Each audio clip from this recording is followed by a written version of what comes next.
रमा मुंह अंधेरे अपने बंगले जा पहुंचा। किसी को कानो कान खबर न हुई। नाश्ता करके रमा ने खत साफ किया, कपड़े पहने और दारोगा के पास जा पहुंचा। त्योरियां चढ़ी हुई थीं। दारोगा ने पूछा, खैरियत तो है? नौकरों ने कोई शरारत तो नहीं की? रमा ने खड़े खड़े कहा, नौकरों ने नहीं, आपने शरारत की है।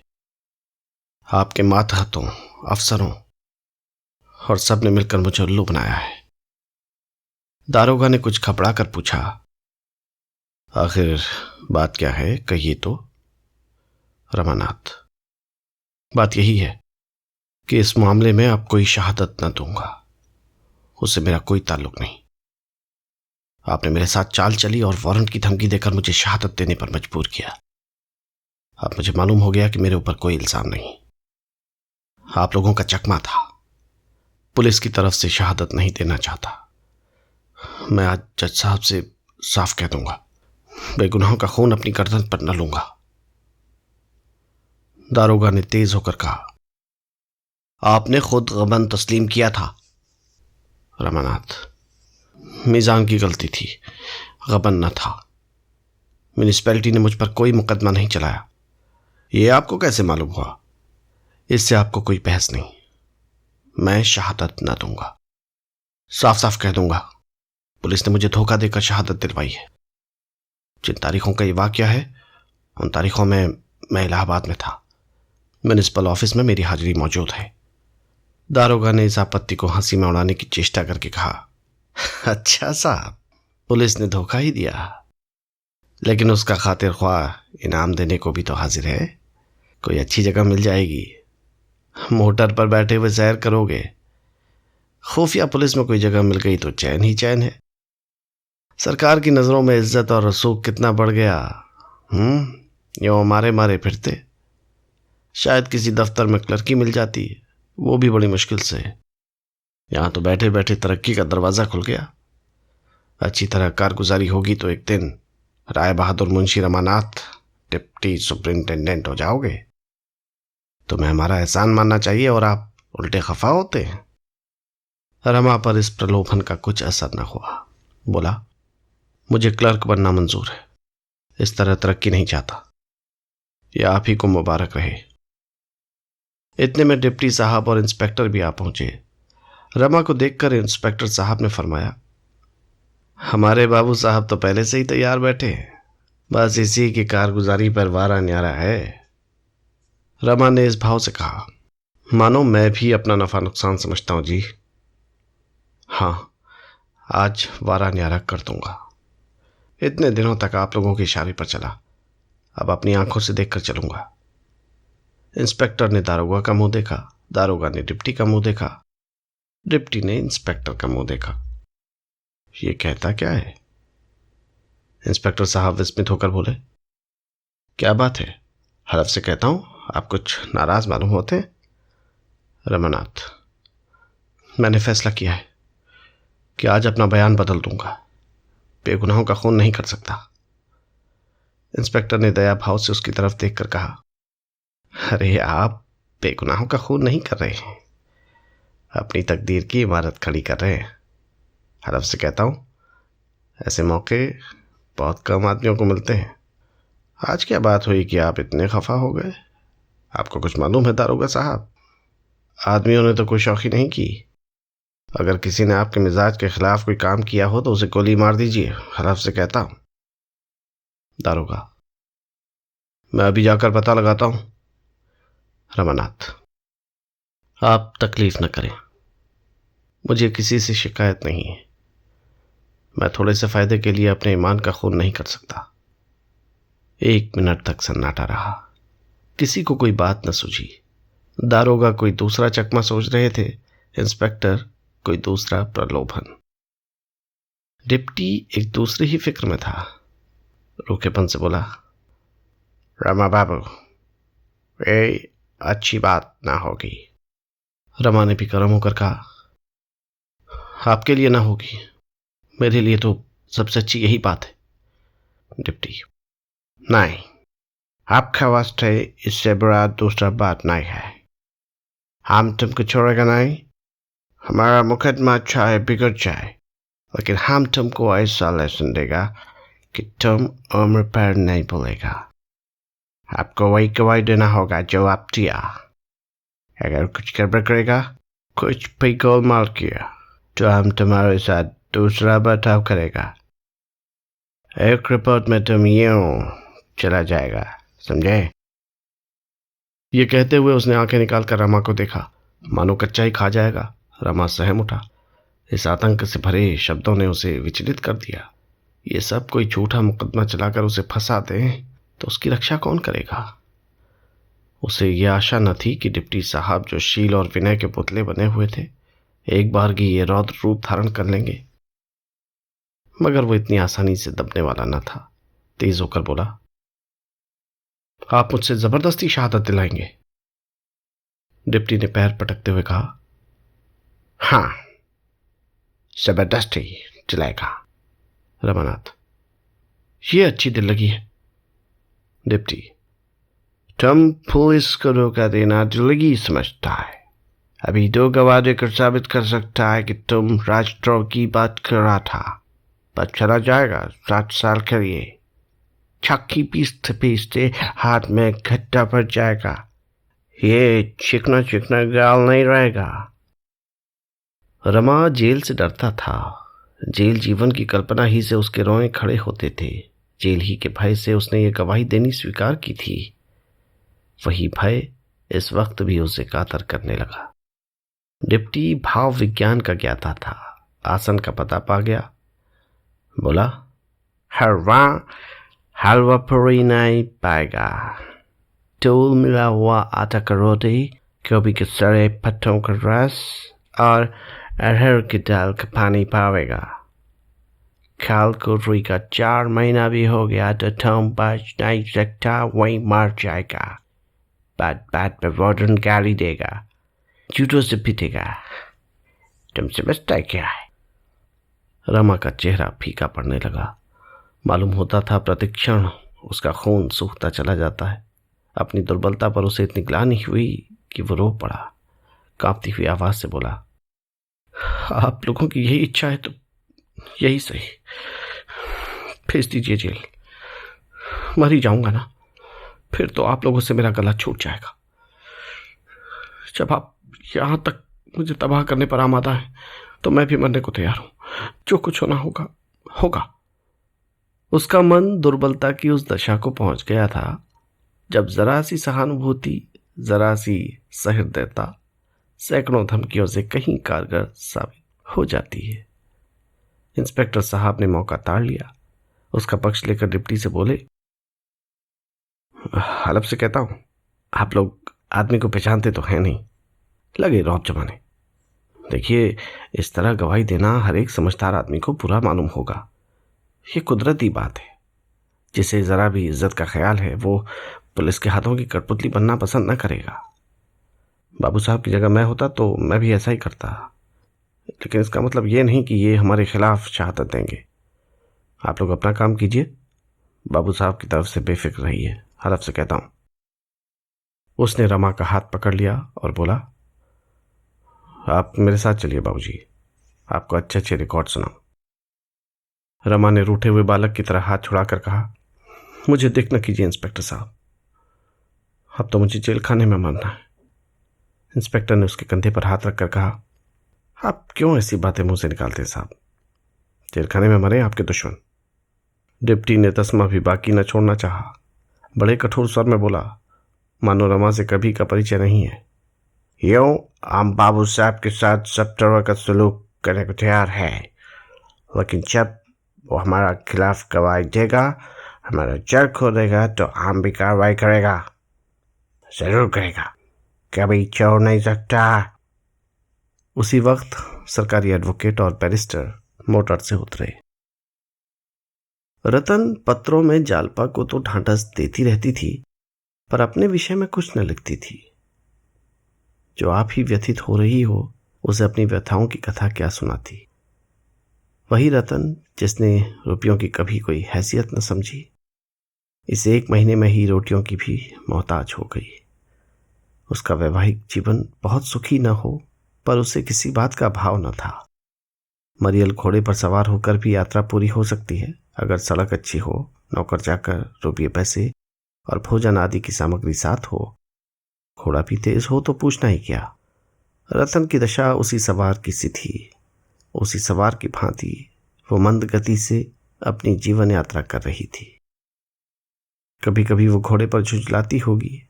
दूसरे सवारों को उड़े जाते देखकर उसकी भी इच्छा होती होगी कि मैं भी इसी तरह उड़ती, लेकिन वो दुखी न थी, अपने नसीबों को रोती न थी।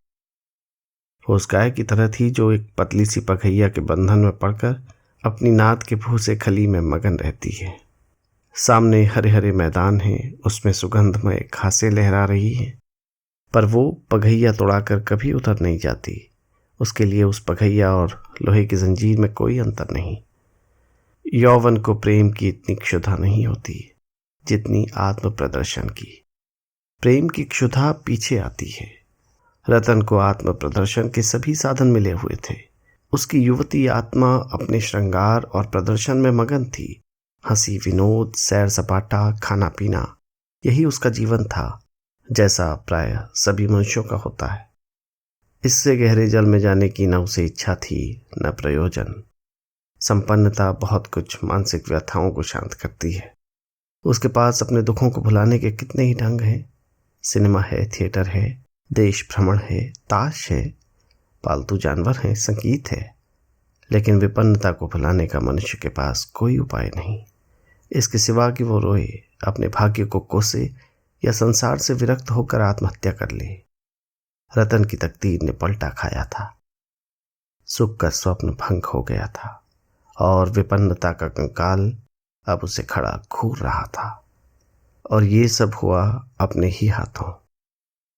पंडित जी उन प्राणियों में से थे जिन्हें मौत की फिक्र नहीं होती। उन्हें किसी तरह ये भ्रम हो गया था कि दुर्बल स्वास्थ्य के मनुष्य अगर पथ्य और विचार से रहें तो बहुत दिनों तक जी सकते हैं। वो पथ्य और विचार की सीमा के बाहर कभी न जाते। फिर मौत को उनसे क्या दुश्मनी थी जो खामखा उनके पीछे पड़ती। अपनी वसीयत लिख डालने का ख्याल उन्हें उस वक्त आया जब वो मरणासन्न हुए, लेकिन रतन वसीयत का नाम सुनते ही इतनी शोकातुर, इतनी भयभीत हुई कि पंडित जी ने उस वक्त टाल जाना ही उचित समझा। तब से फिर उन्हें इतना होश न आया कि वसीयत लिखवाते। पंडित जी के देहावसान के बाद रतन का मन इतना विरक्त हो गया कि उसे किसी भी बात की सुध-बुध न रही। ये वो अवसर था जब उसे विशेष रूप से सावधान रहना चाहिए था। इस भांति सतर्क रहना चाहिए था मानो दुश्मन ने उसे घेर रखा हो, पर उसने सब कुछ मणिभूषण पर छोड़ दिया और उसी मणिभूषण ने धीरे धीरे उसकी सारी संपत्ति अपहरण कर ली। ऐसे ऐसे षड्यंत्र रचे कि सरला रतन को उसके कपट व्यवहार का आभास तक न हुआ। फंदा जब खूब कस गया तो उसने एक दिन आकर कहा, आज बंगला खाली करना होगा, मैंने इसे बेच दिया है। रतन ने जरा तेज होकर कहा, मैंने तो तुमसे कहा था कि मैं अभी बंगला न बेचूंगी। मणिभूषण ने विनय का आवरण उतार फेंका और त्योरी चढ़ाकर बोला, आप में बातें भूल जाने की बुरी आदत है। इसी कमरे में मैंने आपसे ये जिक्र किया था और आपने हामी भरी थी। जब मैंने बेच दिया तो आप ये स्वांग खड़ा करती। बंगला आज खाली करना होगा और आपको मेरे साथ चलना होगा। मैं अभी यहीं रहना चाहती हूँ। मैं आपको यहां ना रहने दूंगा। मैं तुम्हारी लौंडी नहीं हूं। आपकी रक्षा का भार मेरे ऊपर है। अपने कुल की मर्यादा की रक्षा के लिए मैं आपको अपने साथ ले जाऊंगा। रतन ने होंठ चबाकर कहा, मैं अपनी मर्यादा की रक्षा आप कर सकती हूँ, तुम्हारी मदद की जरूरत नहीं। मेरी मर्जी के बगैर तुम यहां कोई चीज बेच नहीं सकते। मणिभूषण ने वज्र सा मारा, आपका इस घर पर और चाचा जी की संपत्ति पर कोई अधिकार नहीं। वो मेरी संपत्ति है। आप मुझसे केवल गुजारे का सवाल कर सकती हैं। रतन ने विस्मित होकर कहा, तुम कुछ भंग तो नहीं खा गए हो? मणिभूषण ने कठोर स्वर में कहा, मैं इतनी भंग नहीं खाता कि बेसर पैर की बातें करने लगूं। आप तो पढ़ी लिखी हैं, एक बड़े वकील की धर्मपत्नी थी, कानून की बहुत सी बातें जानती होंगी। सम्मिलित परिवार में विधवा का अपने पुरुष की संपत्ति पर कोई अधिकार नहीं होता। चाचा जी और मेरे पिताजी में कभी अलगौचा नहीं हुआ। चाचा जी यहाँ थे, हम लोग इंदौर में थे, पर इससे यह सिद्ध नहीं होता कि हम में अलगौजा था। अगर चाचा अपनी संपत्ति आपको देना चाहते तो कोई वसीयत अवश्य लिख जाते, और यद्यपि वो वसीयत कानून के अनुसार कोई चीज न होती, पर हम उसका सम्मान करते। उनका कोई वसीयत न करना साबित कर रहा है कि वो कानून के साधारण व्यवहार में कोई बाधा न डालना चाहते थे। आज आपको बंगला खाली करना होगा, मोटर और अन्य वस्तुएं भी नीलाम कर दी जाएंगी। आपकी इच्छा हो मेरे साथ चलें या रहें। यहाँ रहने के लिए आपको 10-11 रुपये का मकान काफ़ी होगा। गुजारे के लिए 50 रुपये महीने का प्रबंध मैंने कर दिया है। लेना देना चुकाने के बाद इससे ज़्यादा की गुंजाइश ही नहीं। रतन ने कोई जवाब न दिया। कुछ देर वो हद बुद्धि से बैठी रही, फिर मोटर मंगवाई और सारे दिन वकीलों के पास दौड़ती फिरी। पंडित जी के कितने ही वकील मित्र थे, सभी ने उसका वृत्तांत सुनकर खेद प्रकट किया और वकील साहब के वसीयत न लिखे जाने पर हैरत करते रहे। अब उसके लिए एक ही उपाय था, वो ये सिद्ध करने की चेष्टा करे कि वकील साहब और उनके भाई में अलहदगी हो गई थी। अगर ये सिद्ध हो गया, और सिद्ध हो जाना बिल्कुल आसान था, तो रतन उस संपत्ति की स्वामी हो जाएगी। अगर वो ये सिद्ध न कर सकी तो उसके लिए कोई चारा न था। अभागिनी रतन लौट आई। उसने निश्चय किया, जो कुछ मेरा नहीं है उसे लेने के लिए मैं झूठ का आश्रय न लूंगी, किसी तरह नहीं। मगर ऐसा कानून बनाया किसने? क्या स्त्री इतनी नीच, इतनी तुच्छ, इतनी नगण्य है? क्यों? दिन भर रतन चिंता में डूबी मौन बैठी रही। इतने दिनों वो अपने को इस घर की स्वामिनी समझती रही। कितनी बड़ी भूल थी। पति के जीवन में जो लोग उसका मुंह ताकते थे, वो आज उसके भाग्य के विधाता हो गए। ये घोर अपमान रतन जैसी माननीय स्त्री के लिए असह्य था। माना कमाई पंडित जी की थी, पर यह गांव तो उसी ने खरीदा था। इनमें से कई मकान तो उसके सामने ही बने। उसने ये एक क्षण के लिए भी न ख्याल किया था कि एक दिन ये जायदाद मेरी जीविका का आधार होगी। इतनी भविष्य चिंता वो कर ही न सकती थी। उसे इस जायदाद के खरीदने में, उसके संवारने और सजाने में वही आनंद आता था जो माता अपनी संतान को फलते फूलते देख कर पाती है। उसमें स्वार्थ का भाव न था, केवल अपनेपन का गर्व था। वही ममता थी, पर पति की आंखें बंद होते ही उसके पाले और गोद के खिलाए बालक भी उसकी गोद से छीन लिए गए। उसका उन पर कोई अधिकार नहीं। अगर वो जानती कि एक दिन ये कठिन समस्या उसके सामने आएगी, तो वो चाहे रुपये को लुटा देती या दान कर देती, पर संपत्ति की कील अपनी छाती पर न गाड़ती। पंडित जी की ऐसी कौन बहुत बड़ी आमदनी थी? क्या गर्मियों में वो शिमले न जा सकती थी? क्या 2-4 और नौकर न रखे जा सकते थे? अगर वो गहने ही बनवाती तो एक एक मकान के मूल्य का एक एक गहना बनवा सकती थी। पर उसने इन बातों को कभी उचित सीमा से आगे न बढ़ने दिया, केवल यही स्वप्न देखने के लिए। यही स्वप्न, इसके सिवा और था ही क्या? जो कल उसका था, उसकी ओर आज आंख उठाकर भी नहीं देख सकती। कितना महंगा था वो स्वप्न। हाँ, वो अब अनाथिनी थी। कल तक दूसरों को भीख देती थी, आज उसे खुद भीख मांगनी पड़ेगी और कोई आश्रय नहीं। पहले भी वो अनाथिनी थी, केवल भ्रमवश अपने को स्वामिनी समझ रही थी। अब उस भ्रम का सहारा भी नहीं रहा। सहसा उसके विचारों ने पलटा खाया। मैं क्यों अपने को अनाथिनी समझ रही हूं? क्यों दूसरों के द्वार पर भीख मांगू? संसार में लाखों स्त्रियां मेहनत मजदूरी करके जीवन का निर्वाह करती हैं। क्या मैं कोई काम नहीं कर सकती? क्या मैं कपड़ा नहीं सी सकती? किसी चीज की छोटी मोटी दुकान नहीं रख सकती? लड़के भी पढ़ा सकती हूं।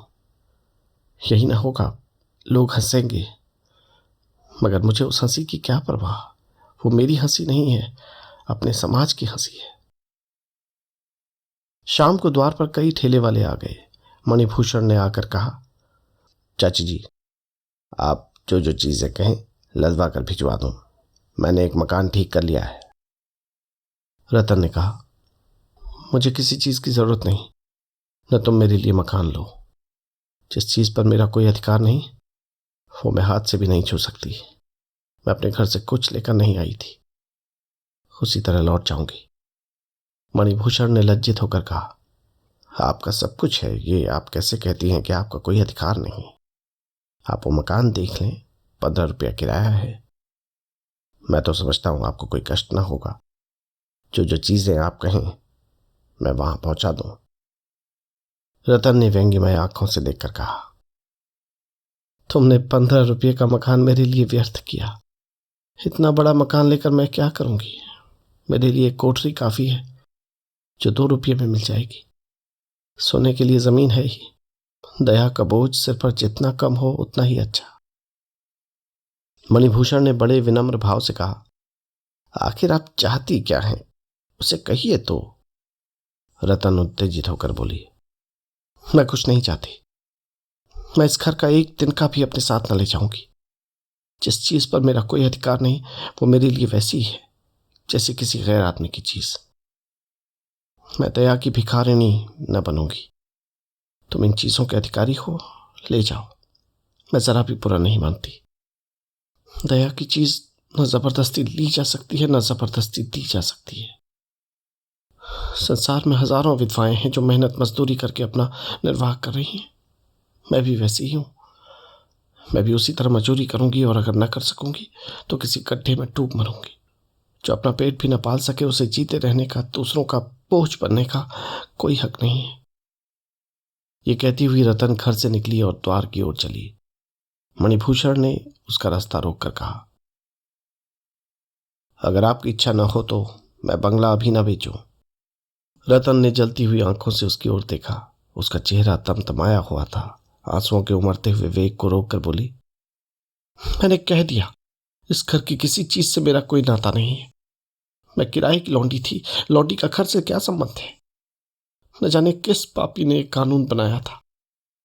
अगर ईश्वर कहीं है और उसके यहां कोई न्याय होता है तो एक दिन उसी के सामने उस पापी से पूछूंगी, क्या तेरे घर में मां बहनें न थी? तुझे उनका अपमान करते लज्जा न आई? अगर मेरी जबान में इतनी ताकत होती कि सारे देश में उसकी आवाज पहुंचती तो मैं सब स्त्रियों से कहती, बहनों, किसी सम्मिलित परिवार में विवाह मत करना, और अगर करना तो जब तक अपना घर अलग न बना लो चैन की नींद मत सोना। ये मत समझो कि तुम्हारे पति के पीछे उस घर में तुम्हारा मान के साथ पालन होगा। अगर तुम्हारे पुरुष ने कोई तर्का नहीं छोड़ा तो तुम अकेली रहो चाहे परिवार में, एक ही बात है। तुम अपमान और मजूरी से नहीं बच सकती। अगर तुम्हारे पुरुष ने कुछ छोड़ा है तो अकेली रहकर तुम उसे भोग सकती हो। परिवार में रहकर तुम्हें उससे हाथ धोना पड़ेगा। परिवार तुम्हारे लिए फूलों की सेज नहीं, कांटों की शैया है। तुम्हारा पार लगाने वाली नौका नहीं, तुम्हें निगल जाने वाला जंतु है। संध्या हो गई थी। गर्द से भरी हुई फागुन की वायु चलने वालों की आंखों में धूल झोंक रही थी। रतन चादर संभालती सड़क पर चली जा रही थी। रास्ते में कई परिचित स्त्रियों ने उसे टोका। कई ने अपनी मोटर रोक ली और उससे बैठने को कहा, पर रतन को उनकी सहृदयता इस समय बाण सी लग रही थी। वो तेजी से कदम उठाती हुई जालपा के घर चली जा रही थी। आज उसका वास्तविक जीवन आरंभ हुआ था। ठीक 10 बजे जालपा और देवीदीन कचहरी पहुंच गए। दर्शकों की काफी भीड़ थी। ऊपर की गैलरी दर्शकों से भरी हुई थी। कितने ही आदमी बरामदों में और सामने के मैदान में खड़े थे। जालपा ऊपर गैलरी में जा बैठी। देवीदीन बरामदे में खड़ा हो गया। इजलास पर जज साहब के एक तरफ अहलमत था और दूसरी तरफ पुलिस के कई कर्मचारी खड़े थे। सामने कटघरे के बाहर दोनों तरफ के वकील खड़े मुकदमा पेश होने का इंतजार कर रहे थे।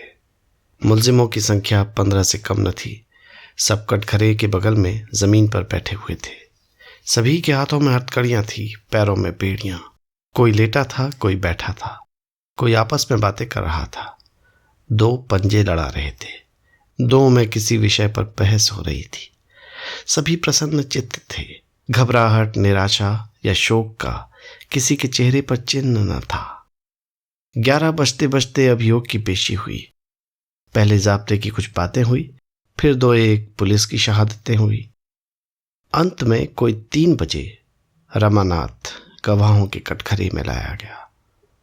दर्शकों में सनसनी सी फैल गई। कोई तंबोली की दुकान से पान खाता हुआ भागा। किसी ने समाचार पत्र को मरोड़ कर जेब में रखा और सब इजलास के कमरे में जमा हो गए। जालपा भी संभल कर बारजे में खड़ी हो गई। वो चाहती थी कि एक बार रमा की आंखें उठ जाती और वो उसे देख लेती, लेकिन रमा सिर झुकाए खड़ा था, मानो वो इधर उधर देखते डर रहा हो। उसके चेहरे का रंग उड़ा हुआ था, कुछ सहमा हुआ, कुछ घबराया हुआ। इस तरह खड़ा था मानो उसे किसी ने बांध रखा है और भागने की कोई राह नहीं है। जालपा का कलेजा धक धक कर रहा था, मानो उसके भाग्य का निर्णय हो रहा हो। रमा का बयान शुरू हुआ। पहला ही वाक्य सुनकर जालपा सिहर उठी। दूसरे वाक्य ने उसकी त्योरियों पर बल डाल दिए। तीसरे वाक्य ने उसके चेहरे का रंग फीका कर दिया और चौथा वाक्य सुनते ही वो एक लंबी सांस खींचकर पीछे रखी हुई कुर्सी पर टिक गई, मगर फिर दिल न माना। जंगले पर झुककर फिर उधर कान लगा दिए। वही पुलिस की सिखाई हुई शहादत थी जिसका आशय वो देवीदीन के मुंह से सुन चुकी थी। अदालत में सन्नाटा छाया हुआ था। जालपा ने कई बार खांसा कि शायद अब भी रमा की आंखें ऊपर उठ जाएं, लेकिन रमा का सिर और भी झुक गया। मालूम नहीं उसने जालपा के खांसने की आवाज पहचान ली या आत्मग्लानि का भाव उदय हो गया। उसका स्वर भी कुछ धीमा हो गया। एक महिला ने, जो जालपा के साथ ही बैठी थी, नाक सिकोड़कर कहा, जी चाहता है इस दुष्ट को गोली मार दें। ऐसे ऐसे स्वार्थी भी इस देश में पड़े हैं जो नौकरी या थोड़े से धन के लोभ में निरपराधों के गले पर छुरी फेरने से भी नहीं हिचकते। जालपा ने कोई जवाब न दिया। एक दूसरी महिला ने, जो आंखों पर ऐनक लगाए हुए थी, निराशा के भाव से कहा, इस अभागे देश का ईश्वर ही मालिक है। गवर्नरी तो लाला को कहीं मिल नहीं जाती, अधिक से अधिक कहीं क्लर्क हो जाएंगे। उसी के लिए अपनी आत्मा की हत्या कर रहे हैं। मालूम होता है कोई मर भूखा नीच आदमी है, पल्ले सिरे का कमीना और चिचोरा। तीसरी महिला ने ऐनक वाली देवी से मुस्कुराकर पूछा, आदमी फैशनेबल है और पढ़ा लिखा भी मालूम होता है, भला तुम इसे पा जाओ तो क्या करो? ऐनकबाज देवी ने उद्दंडता से कहा, नाक काट लूं, बस नकटा बनाकर छोड़ दूं। और जानती हो मैं क्या करूं? नहीं, शायद गोली मार दोगी। ना, गोली न मारो, सरे बाजार खड़ा करके 500 जूते लगवाऊं, चांद गंजी हो जाए। उस पर तुम्हें जरा भी दया ना आएगी? ये कुछ कम दया है? उसकी पूरी सजा तो ये है कि किसी ऊंची पहाड़ी से धकेल दिया जाए। अगर ये महाशय अमेरिका में होते तो जिंदा जला दिए जाते। एक वृद्धा ने इन युवतियों का तिरस्कार करके कहा, क्यों व्यर्थ में मुंह खराब करती हो? वो घृणा के योग्य नहीं, दया के योग्य है। देखती नहीं हो उसका चेहरा कैसा पीला पड़ गया है, जैसे कोई उसका गला दबाए हुए हो। अपनी माँ या बहन को देख ले तो जरूर रो पड़े। आदमी दिल का बुरा नहीं है, पुलिस ने धमका कर उसे सीधा किया है। मालूम होता है एक एक शब्द उसके हृदय को चीर चीर कर निकल रहा हो। ऐनक वाली महिला ने व्यंग्य किया, जब अपने पांव कांटा चुभता है तब आह निकलती है। जालपा अब वहां न ठहर सकी। एक एक बात चिंगारी की तरह उसके दिल पर फफोले डाल देती थी। ऐसा जी चाहता था कि इसी वक्त उठकर कह दे, ये महाशय बिल्कुल झूठ बोल रहे हैं, सरासर झूठ, और इसी वक्त उसका सबूत दे दे। वो इस आवेश को पूरे बल से दबाए हुए थी। उसका मन अपनी कायरता पर उसे धिक्कार रहा था। क्यों वो इस वक्त सारा वृत्तांत नहीं कह सुनाती? पुलिस से उसकी दुश्मनी हो जाएगी। हो जाए, कुछ तो अदालत को ख्याल होगा। कौन जाने इन गरीबों की जान बच जाए। जनता को तो मालूम हो जाएगा कि ये झूठी शहादत है। उसके मुंह से एक बार आवाज निकलते निकलते रह गई। परिणाम के भय ने उसकी जबान पकड़ ली। आखिर उसने वहां से उठकर चले आने में ही कुशल समझी। देवीदीन उसे उतरते देखकर बरामदे में चला आया और दया से सने हुए स्वर में बोला, क्या घर चलती हो बहू जी? जालपा ने आंसुओं के वेग को रोककर कहा, हाँ, यहां अब नहीं बैठा जाता। हाथे से बाहर निकलकर देवीदीन ने जालपा को सांत्वना देने के इरादे से कहा, पुलिस ने जिसे एक बार बोटी सुखा दी, उस पर किसी दूसरी चीज का असर नहीं हो सकता। जालपा ने घृणा भाव से कहा, ये सब कायरों के लिए है। कुछ दूर दोनों चुपचाप चलते रहे। सहसा जालपा ने कहा, क्यों दादा, अब और तो कहीं अपील ना होगी? कैदियों का यही फैसला हो जाएगा? देवीदीन इस प्रश्न का आशय समझ गया। बोला, नहीं, हाई कोर्ट में अपील हो सकती है। फिर कुछ दूर तक दोनों चुपचाप चलते रहे। जालपा एक वृक्ष की छांव में खड़ी हो गई और बोली, दादा, मेरा जी चाहता है अगर जज साहब से मिलकर सारा हाल कह दूं, शुरू से जो कुछ हुआ है सब कह सुनाऊं, मैं सबूत दे दूंगी, तब तो मानेंगे। देवीदीन ने आंखें गड़ाकर कहा, जज साहब से? जालपा ने उसकी आंखों में आंखें मिलाकर कहा, हाँ। देवीदीन ने दुविधा में पड़कर कहा, मैं इस बारे में कुछ नहीं कह सकता बाबूजी। हाकिम का वास्ता, न जाने चित पड़े या पट। जालपा बोली, क्या पुलिस वालों से ये नहीं कह सकता कि तुम्हारा गवाह बनाया हुआ है? कह तो सकता है। तो आज मैं उससे मिलूं? मिल तो लेता है। चलो दरियाफ्त करेंगे, लेकिन मामला जोखिम है। क्या जोखिम है, बताओ। भैया पर कहीं झूठी गवाही का इल्जाम लगाकर सजा कर दे तो कुछ नहीं, जो जैसा करे वो वैसा भोगे। देवीदीन ने जालपा की इस निर्ममता पर चकित होकर कहा, एक दूसरा खटका है। सबसे बड़ा डर उसी का है। जालपा ने उद्यत भाव से पूछा, वो क्या? देवीदीन, पुलिस वाले बड़े कायर होते हैं। किसी का अपमान कर डालना तो इनकी दिल लगी है। जज साहब पुलिस कमिश्नर को बुलाकर सब हाल कहेंगे जरूर। कमिश्नर सोचेंगे कि ये औरत सारा खेल बिगाड़ रही है, इसी को गिरफ्तार कर लो। जज अंग्रेज होता तो निडर होकर पुलिस की तभी करता। हमारे भाई तो ऐसे मुकदमों में चू करते डरते हैं कि कहीं हमारे ही ऊपर बगावत का इल्जाम न लग जाए। यही बात है। जज साहब पुलिस कमिश्नर से जरूर कह सुनाएंगे। फिर ये तो ना होगा कि मुकदमा उठा लिया जाए, यही होगा कि कलई न खुलने पाए। कौन जाने तुम्ही को गिरफ्तार कर लें। कभी कभी जब गवाह बदलने लगता है या कलई खोलने पर उतारू हो जाता है तो पुलिस वाले उसके घर वालों को दबाते हैं। इनकी माया अपरंपार है। जालपा सहम उठी। अपनी गिरफ्तारी का उसे भय न था, लेकिन कहीं पुलिस वाले रमा पर अत्याचार न करें, इस भय ने उसे कातर कर दिया। उसे इस समय ऐसी थकान मालूम हुई मानो सैकड़ों कोस की मंजिल पार कराई हो। उसका सारा सत्साहस बर्फ के समान पिघल गया। कुछ दूर आगे चलने के बाद उसने देवीदीन से पूछा, अब तो उनसे मुलाकात न हो सकेगी? भैया से? हाँ। किसी तरह नहीं, पहरा और कड़ा कर दिया होगा। चाहे उस बंगले को ही छोड़ दिया हो, और अब उनसे मुलाकात हो भी गई तो क्या फायदा। अब किसी तरह अपना बयान नहीं बदल सकते, दरोग हल्फी में फंस जाएंगे। कुछ दूर और चलकर जालपा ने कहा, मैं सोचती हूँ घर चली जाऊं। यहां रहकर अब क्या करूंगी? देवीदीन ने करुणा भरी आंखों से उसे देखकर कहा, नहीं बहू, अभी न जाने दूंगा। तुम्हारे बिना अब हमारा यहाँ पल भर भी जी न लगेगा। बुढ़िया तो रो रो कर बरहान ही दे देगी। अभी यहाँ रहो, देखो फैसला क्या होता है। भैया को मैं इतना कच्चे दिल का आदमी नहीं समझता था।